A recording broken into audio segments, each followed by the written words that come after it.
નમસ્કાર દર્શક મિત્રો, ડે સ્પેશિયલમાં હું દીપેન આપનું સ્વાગત કરું છું.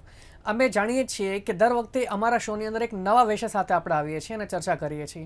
આજની વાત કરીએ તો આજનો પર્વ છે ઇન્ટરનેશનલ વિમેન્સ ડે, એટલે નારીનો દિવસ. જી હા, એ કહેવામાં આવે છે કે કાર્યેષુ મંત્રી, કર્મેષુ દાસી, પૂજેષુ માતા, સ્વરૂપેષુ લક્ષ્મી અને શયનેષુ રંભા. એક સ્ત્રી પોતે કાર્ય દક્ષિણમાં એક મંત્રી જેવી છે. પોતે પોતાની રીતે જોવા જઈએ તો મલ્ટિપલ ટાસ્કિંગ કાર્ય કરે છે. પોતે સ્વરૂપે એક માતા જેવી છે અને લક્ષ્મી જેવી છે અને સાથે સાથે પૂજનીય છે. અને એવી રીતે જ ઘણા બધા મલ્ટીટાસ્કિંગ કામ તે પોતે એક સ્ત્રીની અંદર હજારો સ્ત્રી કે હજારો વ્યક્તિ હોય અને વ્યક્તિત્વ હોય તેવું દેખાઈ આવે છે. અને તે વિશે ચર્ચા કરવા માટે અમારી સાથે અમારા સ્ટુડિયોમાં ઉપસ્થિત છે શ્રી પિંકલબેન ભટ્ટ, જે પોતે માઇન્ડ પાવર ટ્રેનિંગ ઇન્સ્ટિટ્યૂટના પ્રોપ્રાઇટર છે અને સાથે સાથે કાઉન્સેલર અને થેરાપિસ્ટ પણ છે. અને તેમની આજે જ સીડી બહાર પાડવામાં આવી છે કે જે રિલેક્સેશન ઉપર છે. પિંકલબેન, આપનું સ્ટુડિયોમાં ખૂબ ખૂબ સ્વાગત છે. નમસ્તે મિત્રો. જી પિંકલબેન, આજની વાત કરીએ તો આજના સમયની અંદર નહીં પણ ઘણા વર્ષોથી જ એક સ્ત્રી જે છે હંમેશા મલ્ટીટાસ્કિંગ રહી છે, કે જે એક સાથે ઘણા બધા કાર્ય કરી શકે છે. તે સક્ષમ પણ છે. તે પોતે એક માતા છે, પોતે ઘણીવાર બાળકની નર્સ બની જાય છે, પોતે એક પત્ની છે, પોતે એક કહીને કે બહેન છે અને એવા અન્ય ઘણા કાર્ય. અને સાથે આજે એક પુરુષના ખભે ખભો મળાવીને પોતે નોકરીમાં પણ જાય છે કે ઘર પણ સંભાળે છે. ત્યારે પોતાના રિલેક્સેશન માટે તેમણે શું કરવું જોઈએ? સ્ત્રી જ્યારે પોતાના માટે એક સ્ત્રી સશક્ત છે, એ નિર્ણય ધારી લે છે, ત્યારે સ્ત્રી માટે કશું જ અસંભવ નથી. જી, તો એક સ્ત્રીની અંદર આપે કહ્યું જે રીતે કે એક આત્મવિશ્વાસ કેળવવાની વાત છે, તો આત્મવિશ્વાસ કેવી રીતે કેળવવો જોઈએ? આત્મવિશ્વાસ કેળવવા માટે સ્ત્રીની એક નાની અમથી દુનિયા છે, જેની અંદર એના પતિ આવે છે, બાળકો આવે છે અને ફેમિલી મેમ્બર આવે છે. પણ એની સાથે એ જ દુનિયાની અંદર એ પોતાની જાતને પણ મૂકશે, પોતાના માટે થોડોક સમય ફાળવશે, તો આ આત્મવિશ્વાસ એમનો ઘણો વધારે વધતો જશે. જી, એવું કહેવામાં આવે છે કે જે આપણા પુરાણોમાં પણ કહ્યું છે કે યત્ર નાર્યસ્તુ પૂજયંતે રમયંતે તત્ર દેવતા. જે ઘરની અંદર, જે આવાસની અંદર એક સ્ત્રીની પૂજા થાય છે, ત્યાં દેવતાનો પણ વાસ થાય છે. પણ જ્યારે આપણે અત્યારની વાત કરીએ તો હાલની પરિસ્થિતિમાં એવું ઘણીવાર થાય છે કે એક સ્ત્રીની લાગણીઓને સમજવામાં ઘણા પુરુષ વર્ગ જે હોય છે એ પોતે અસમર્થ હોય છે કે તેમની લાગણી સમજી નથી શકતા. એમની માટે આપનું શું કહેવું છે?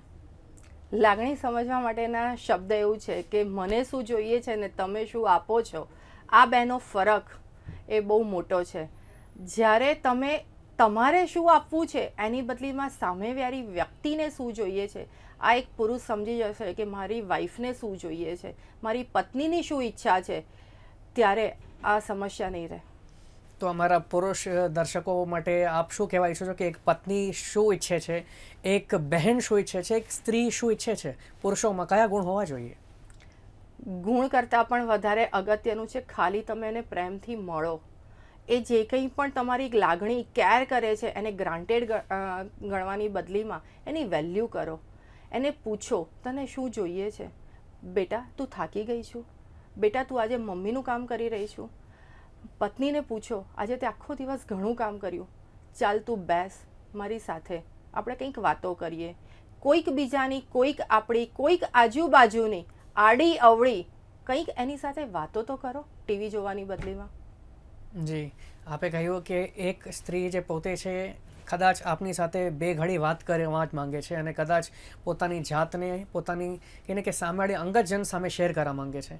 આવું જોવા જઈએ તો કેળવણીની વાત કરવામાં આવે તો એક દીકરી અને એક દીકરા વચ્ચે જ્યારે કેળવણીની વાત આવે ત્યારે હંમેશા જોવામાં આવ્યું છે કે બંનેમાં ભેદ હોય છે, કે લગભગ ઘણા ખરા કુટુંબમાં જોવામાં આવે છે કે એક દીકરાને પ્રાધાન્યતા આપવામાં આવે છે. તો આપનું શું કહેવું છે કે એક માતાએ પણ પોતે કઈ રીતની કાળજી રાખવી જોઈએ કે ભલે દીકરો હોય કે દીકરી, બંનેના ઉછેરમાં શું સમાનતા હોવી જોઈએ? નાનપણથી જ ઘરમાં બાળકને શીખવાડવામાં આવે છે કે બેટા તારું કામ નથી, બેટા દીદી કરશે, બેટા બહેન કરશે. એની બદલીમાં દીકરાને પણ શીખવાડવામાં આવે કે કામ બધાનું સરખું છે, બધાએ વહેંચીને સાથે મળીને કરવું જોઈએ. જ્યારે ઘરમાંથી આ એક બીજ રોપાશે ત્યારે એક દીકરો અને દીકરાની સામાન્યતા સરખી જ રહેશે. જી, અને એવું ઘણીવાર જોવામાં પણ આવે છે કે એવું કહેવામાં આવે છે કે અમુક કામોને લઈને કે ભાઈ આ કામ પુરુષોના છે, પુરુષો જ આ કામ કરી શકે છે. તો આપનું શું કહેવું છે કે આ વાત કેટલી હદે કહીને કે સત્ય છે? સત્ય કરતાં વધારે એક માન્યતાઓ છે કે આ કામ પુરુષનું છે. આજે દુનિયા આખી વિશ્વની અંદર દેખી રહ્યા છે કે દરેક જગ્યાએ સ્ત્રી પહોંચી છે અને સફળતાથી પહોંચી છે. અને એનાથી પણ વધારે આજે સ્ત્રીના જે નેટવર્કથી જે બિઝનેસ થાય છે એ પુરુષના નેટવર્કથી પોસિબલ જ નથી. એટલે આ માન્યતાઓમાંથી જલ્દી પુરુષો બહાર આવી જાય તો એમના માટે ઘણું સારું છે.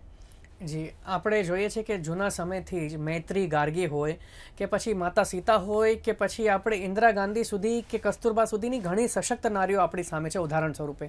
પણ છતાં અગર આપણે આ રૂઢિચુસ્ત કે જે માન્યતાઓની હમણાં થોડીક વાર પહેલાં જ આપણે વાત કરી, તો શા કારણસર આ બધી માન્યતાઓ જે છે તે સ્ત્રીને કદાચ અવગણના કરતી હતી વર્ષોથી, એવું શું કારણ હોઈ શકે છે? દરેક એક પરંપરા હોય છે અને એ પરંપરામાંથી બહાર નીકળવું થોડોક સમય લઈ લેતો હોય છે. જેમ વર્ષો પહેલાંની એક પેઢી હતી કે જે માથે ઘૂંઘટ રાખી અને સ્ત્રીએ ફરવાનું હોય, નવી પેઢી આવી અને જૂની પેઢી અને નવી પેઢી બેની વચ્ચે એક ઘર્ષણ થયું. નવી પેઢીએ સ્વીકારવું પડ્યું કે માથે નહીં ઓઢવામાં આવે. ત્યાર પછી એના પછીની એક નવી પેઢી આવી અને જૂની પેઢી અને નવી પેઢીની વચ્ચે એક સંઘર્ષ થયું કે ભાઈ માથે પણ ઓઢ્યા પછી સાડી શા માટે પહેરવી. ત્યાર પછી એ બે પેઢી વચ્ચે સંઘર્ષ થયું અને ત્યાર પછી એવું કે ભાઈ સ્ત્રી સાડી નહીં ડ્રેસ પણ પહેરી શકે છે. ત્યાર પછી નવી પેઢી અને જૂની પેઢી પાછી સામસામે ટકરાઈ અને સંઘર્ષ થયું કે ભાઈ એકલી સાડી અને ડ્રેસ સિવાય સ્ત્રી બહારની દુનિયામાં દરેક જગ્યાએ શા માટે ના પહોંચી શકે. પાછું નવી પેઢી અને જૂની પેઢી માટે સંઘર્ષ થયું અને સ્ત્રી આજે દરેક ક્ષેત્રે પહોંચી રહી છે અને અત્યારે એક નવી પેઢી આવી છે કે પુરુષ સમોવડી બનવા માટે સ્ત્રી તૈયાર થઈ છે. પણ પુરુષ સમોવડી બનવાની સ્ત્રીને જરૂર જ નથી.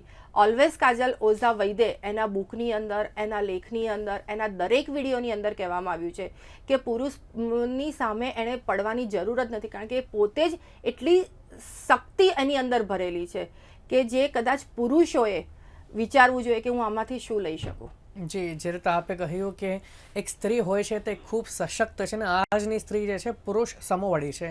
તો એક સ્ત્રી પોતે શક્તિ છે, જેવું કહેવામાં જ આવે છે કે યા દેવી સર્વભૂતેષુ શક્તિ રૂપેણ સંસ્થિતા નમસ્તસ્ય નમસ્તસ્ય નમસ્તસ્ય નમો નમઃ. જ્યારે સ્ત્રીને શક્તિ સ્વરૂપે ગણવામાં આવે છે, દુર્ગા, સરસ્વતી, લક્ષ્મી, પાર્વતી, કાલી, ચંડિકા એવા ઘણા સ્વરૂપોને આપણે પૂજીએ છીએ અને પૂજનીય પણ છે. તો એક સ્ત્રી શક્તિ છે, તો સ્ત્રીની શક્તિ શામાં છે? સ્ત્રીની શક્તિ એના પોતાના પરિવારની અંદર છે. એ પરિવાર એના ખુરશીના 4 પાયા જેવા છે. જો એ ડગશે તો સ્ત્રી એની પોતાની શક્તિને ગમે તેટલી એની અંદર હશે પણ એ બહાર નથી લાવી શકતી, કારણ કે સૌથી પહેલાં સ્ત્રીની અંદર એક લાગણી સમાયેલી છે. એ સૌથી પહેલાં એક મા છે, એક પત્ની છે, એક દીકરી છે, એક વહુ છે. એ રૂપ એને સૌથી વધારે ગમે છે. જી, તો આજની આધુનિક નારીએ પોતે પોતાની શક્તિ જે છે તેની ઉપર તો વિશ્વાસ કરવો જોઈએ, પણ ઘણી ખરી એવી સ્ત્રીઓ હોય છે કે જે રૂઢિ અને માન્યતાઓ નીચે પોતાની અંદરનો સ્વવિશ્વાસ જેને કહે કે આત્મવિશ્વાસ કહે તેમાં ક્યાંક ને ક્યાંક ખૂટતું હોય છે કશું. તો તેમણે પોતાનો આત્મવિશ્વાસ ધરાવતા શું કરવું જોઈએ? પોતાના આત્મવિશ્વાસ વધારવા માટે એમણે પોતાના માટે સમય આપવો જોઈએ. પોતાની અંદર દરેક સ્ત્રીની અંદર કોઈક ને કોઈક લાયકાત એવી હોય છે જે બીજામાંથી એને જુદી તરી આવે છે. તો એવી એની પોતાની અંદર કઈ લાયકાત છે કે જેમાં એણે પોતે પોતાના ઉપર વર્ક કરી શકે. જ્યારે એને એ ખબર હશે ત્યારે એનો કોન્ફિડન્સ કોઈ પણ હલાવી નહીં શકે. આત્મવિશ્વાસ વધારવામાં માનસિક સંતુલન કે માનસિકતાનો કેટલી હદે ભાગ હોય છે? એક વ્યક્તિએ પોતાના એટીટ્યૂડને કે પોતાના કહીને કે દ્રષ્ટિકોણને કેવી રીતે કેળવવું જોઈએ, એક સ્ત્રીએ ખાસ કરીને, જેનાથી તે પોતાની અંદર આત્મવિશ્વાસ તો લાવે પણ એક કહીને કે જીવનની અંદર દુનિયામાં કદમથી કદમ પુરુષ સમોવડી મળાઈ શકે? જે પહેલાં આપણે વાત થઈ એ પ્રમાણે કે પુરુષ સમોવડી બનવાની જરૂર જ નથી, કારણ કે સ્ત્રીની અંદર એટલું બધું છે કે એણે કોઈની સાથે કમ્પેર કરવાની જરૂર નથી અને એક સ્ત્રીએ બીજી સ્ત્રી સાથે પણ કમ્પેર કરવાની જરૂર નથી. એણે એની પોતાની અંદરની શક્તિને જાણવાની જરૂર છે અને એ જ શક્તિને બહાર લાવવાની જરૂર છે, કારણ કે સ્ત્રી એક મા સાથે એક શિક્ષક એટલી સરસ બની શકે છે કે જે બીજા કોઈ શિક્ષક નહીં બની શકે. એક પત્ની, એક વેઇટર એટલી સરસ બની શકે છે કે કોઈ સારામાં સારી 5 સ્ટાર હોટલમાં પણ એટલું સરસ ફૂડ નહીં મળે. એક સ્ત્રી એક સરસ નર્સ, કેટર બની શકે છે કે જે કોઈ પણ હોસ્પિટલની અંદર એનું કેર નહીં થઈ શકે. એટલે સ્ત્રીએ કોઈની પણ સાથે કોમ્પિટિશનમાં આવવાની જરૂર જ નથી. જી, આપનું કહેવું બહુ ઉચિત છે કે એક સ્ત્રી જે છે પોતે ઘણા બધા કાર્યો કે ઘણી બધી જવાબદારીઓ પોતે સિંગલ હેન્ડેડલી કે સ્વબળે પોતે કરી શકે છે, કે પોતે એક મા તો છે જ, સાથે સાથે ઘણીવાર એક નર્સનું કાર્ય પણ કરે છે, એક કુક બને છે અને ઘરમાં રસોઈ કરે છે, એક હોમ મેકર બનીને ઘરને સજાવે છે અને પોતે એક વર્કિંગ વુમન બનીને પોતે બહારે પણ પોતાનું સ્થાન જમાયેલું છે. તેમની જ વાત કરીએ તો આવી રીતે જ્યારે સ્ત્રીઓ આગળ વધી રહી છે તો આપનું શું કહેવું છે કે આવનાર સમયે એક પુસ્તિકામાં એવું કહેવામાં આવ્યું હતું કે history of biology and female the superior sex, તો આપનું શું માનવું છે કે શું તે સુપિરિયર થવા આગળ વધી રહી છે? ચોક્કસપણે આગળ વધી રહી છે અને એને આગળ વધવા માટે કોઈ પણ શક્તિ રોકી શકે એવી આ દુનિયાની અંદર કોઈ જ તાકાત નથી. જી, આપે વાત કરી કે સ્ત્રીઓને જે પુરુષો સમજે એની માટે અમુક ગુણો પુરુષોએ કેળવવા જોઈએ, પણ પુરુષને સમજવા માટે સ્ત્રીઓએ કેવા ગુણ કેળવવા જોઈએ? પુરુષને સમજવા માટે સ્ત્રીએ આડાઅવળા કટાક્ષ વાપરવાની બદલીમાં એમને જે પણ પ્રોબ્લેમ છે એમને પુરુષનો જે સપોર્ટ જોઈએ છે એ ક્લિયરલી વાત કરવી જોઈએ, સ્પષ્ટપણે એણે એની રજૂઆત કરવી જોઈએ. અને એ રજૂઆતની અંદર એના અહમ ગવાયા વગર એ વાત કરશે તો ચોક્કસપણે દરેક પુરુષ એ સ્ત્રીને સપોર્ટ આપશે. જી, જ્યારે સ્ત્રીની વાત કરવામાં આવે તો એવું કહેવામાં આવે છે કે એક સ્ત્રીને કદાચ કોઈ પણ રીતનો દુઃખ હોય તો પોતાનો ઉભરો તે ઠાલવીને હળવી થઈ શકે છે, અને એક પુરુષ કદાચ પોતાના દુઃખને વ્યક્ત નથી કરી શકતો. આ વાત કેટલી હદે તથ્યપૂર્ણ છે, અને ત્યારે એવા પુરુષો માટે આપની શું સલાહ છે કે એક સ્ત્રીને પોતાની મિત્ર માનીને પોતાની વાત શેર કરવી જોઈએ, કેવી રીતે કરવી જોઈએ? આ વાત તથ્ય તો હું એવી રીતે કહીશ કે ભગવાને જ્યારે એક પુરુષ બનાવ્યા અને એક સ્ત્રી બનાવી ત્યારે બંનેની એક અલગ ક્વોલિટી બનાવી છે. અને પુરુષની સાથે કોઈ દિવસ સ્ત્રી કમ્પેર ના થઈ શકે અને સ્ત્રીની સાથે કોઈ દિવસ પુરુષ કમ્પેર ના થઈ શકે. જી, પણ એવું કહેવામાં આવે છે કે આજના સમયની અંદર મેટ્રોસેક્સ્યુઅલ પુરુષો કે જે પોતે ક્યાંક ને ક્યાંક સ્ત્રીની લાગણીને સમજે પણ છે અને સાથે સાથે પોતાનો પાર્ટ થોડોક ભજવવાની કોશિશ કરે છે, જવાબદારી નિભાવવાની કોશિશ કરે છે, તો આ કેટલું આવકારદાયક લાગે છે આપને? થોડોક નહીં, પુરુષો ઘણું બધું સમજવાની હવે કોશિશ કરે છે અને ઘણો બધો પાર્ટ એ એમના પોતાના ફેમિલી સાથે, ઘરકામની અંદર, બાળકોની સાર સંભાળની અંદર ઘણી બધી જગ્યાએ એ લોકો આગળ વધી રહ્યા છે અને એમના પોતાના રૂઢિચુસ્ત ઈગોને સાઈડમાં મૂકી અને એક સ્ત્રીને એક સમર્થ કરી રહ્યા છે, જી, વાત કરીએ સમર્થન આપી રહ્યા છે. જે વાત કરીએ જ્યારે કેળવણીની કે બાળકની, જ આપે જ વાત કરી કે એક મા તરીકે આજના સમયના પુરુષો જે છે કદાચ તે વાતાવરણમાં ઉછેર પામી રહ્યા છે એટલા માટે જ એક સ્ત્રીને વધારે સારી રીતે સમજી શકે છે અને પોતે પ્રયત્ન કરે છે કે તેમને વધારેમાં વધારે કહીને કે તેના સુખ દુઃખમાં સહભાગી બને. ત્યારે એક માતા તરીકે પોતાના દીકરાઓના ઉછેરમાં કઈ કઈ વસ્તુ એક માએ ધ્યાનમાં રાખવી જોઈએ તાકી ભવિષ્યમાં જ્યારે તેનો પુત્ર મોટો થાય અને પુત્રવધુ લાવે ત્યારે હંમેશા તેને સાથ સહકાર આપતો રહે? સૌથી પહેલાં તો માતાએ દરેક દીકરાને એ શીખવાડવું પડે કે ઘરની અંદર જે પણ વ્યક્તિ છે એને ગ્રાન્ટેડ નહીં ગણો. એની જે પણ લાગણીઓ છે એને માન આપતા શીખો, રિસ્પેક્ટ આપતા શીખો. જ્યારે આ વસ્તુ નાનપણથી એક દીકરો શીખતો થશે ત્યારે એ મોટો થઈ અને એની પોતાની ફેમિલી લાઈફની અંદર પણ જ્યારે બીજાના રિસ્પેક્ટને, માનને, લાગણીને વેલ્યુ આપશે ત્યારે ઘણા બધા પ્રશ્નો હલ થઈ ગયા હશે.